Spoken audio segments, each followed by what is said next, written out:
This is Kareena Kapoor's English 23 years ago. I don't feel anything, so I don't know what to say. Oh, after seeing the AV, what did I feel?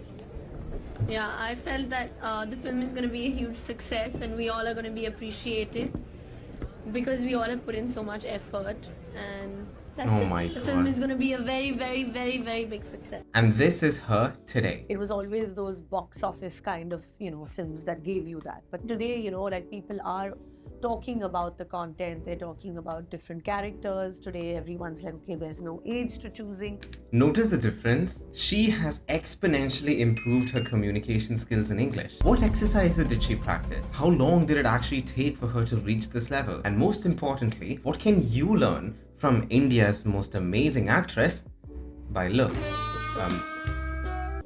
So that you can communicate in English more confidently. Let's analyze her a little bit more. Okay, we'll start off with the old videos first. Anything, so I don't know what to say. About this one, the first most prominent thing which you can notice is that her voice is super cracked. That's primarily because of her age. Because I'm not sure when she started learning, acting? Start acting. She was 2,000 years old when no.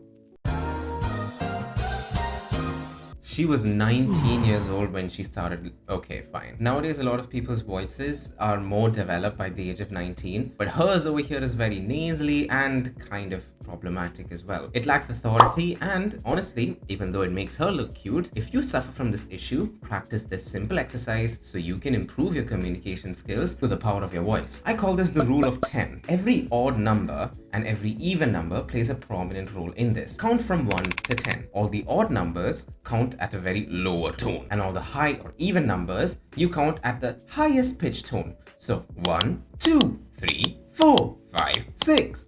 And after that, just talk normally. If you practice this at least once every single day, you'll start noticing your voice becomes more deeper and more powerful as well. Success, and we all are going to be appreciated because we all have put in. Alright, another thing which I can see is that she is super underconfident. She's obviously gorgeous. She's probably, I'm not sure which movie she's promoting over here, but she's very shy and she's very well reserved and things like this. But in the new video, whenever she's talking, she's much more confident, using her hands much more as well. Another thing which you can learn is if you're always very shy, sometimes it can make you look cute, but not always. Making sure that you open your voice up, using your hands a lot more, and not seeing super doubtful is very important as well. One thing which you can notice when she speaks is that after each sentence, she says like this. Every sentence, she's talking like this, sort of like you're asking or sort of it's just a weird tone, isn't it? Instead, sound more authoritative. Sound like, yes, this is what I'm doing. And in a very prominent and powerful tone as well. Now, compared to today, what can you learn from how she speaks today? Let's just watch her once again. There was no place for too much of all this,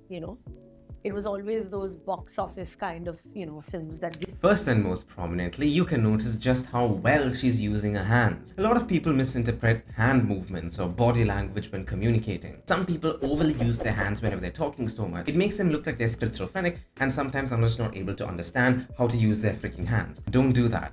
Only use your hands when you want to point something out. Now, in order for you to not feel awkward about this when you're actually practicing, an easy step that you can practice that introduces you to hand gestures is something which I like to call common sense. Take a pen with you and use that whenever you are talking. Holding a pen makes it much more easy for you to use it, and it makes you feel less uncomfortable whenever you want to use your hands. Whereas if you want to use your hands, some people think, do I keep my hands open? Do I point? Do I use one hand? Do I use both? So instead, start off with just using a pen. Hold it like this. Whenever you want to point something out, you use it accordingly. And sometimes you can just hold it like this as well when you want to show that you're thinking. After this, for those people who are not that uncomfortable when you're using your hands, make sure that you don't overdo it. Whenever you're communicating, only when you want to say a point, and if you want to enunciate that point, you use your hands like this. When you want to say a point, you can touch your chin. If you want to show something that is really passionate, you can shrug your shoulders a bit and use your wrists as well. If you want to show authority and give a very strong opinion, usually what you can do is cross your arms like this, if it's something controversial. Or else, you can actually start pointing with your fingers. Simple. What else can we learn from her? The fact that it was off her, and I had sensed. No, this is not your video, Saif. I'll make another one for you. In her mother's stomach, she had learnt it, and when it came out, you were quite ready to give a shot. Okay. Annoyingly, Saif is talking more than Karina is. But what can you learn from that as well? In a common situation, when you're at work or when you're around with your friends, when others are talking, what do? Some people primarily just look at them. Some people do not look at them at all. Some people try interrupting them when you absolutely shouldn't. What you can learn from Karina over here is, let's say that you're in a group discussion, in a professional setting. You're at work, you're going through interview phases, and you need to answer a few questions while you are around other people. When other people are saying their point, make sure that you look into their eyes, and when they're saying something that you agree with, give a slight nod. Show that you're interested by using your hand movements and so forth. What you should not do is not look at them and just maybe look down or so. Doing things like that just make you look uninterested, and that is not a good look. So using these simple tips, you can improve your communication skills with ease. But just to sum it down, make sure that you practice your hand movement, make sure that you practice for your voice to sound more powerful, and don't be shy all the time. Fake confidence so that you can actually be confident. For more videos just like this, hit the subscribe button, and I'll see you in the next video. And also, which celebrity should I do next?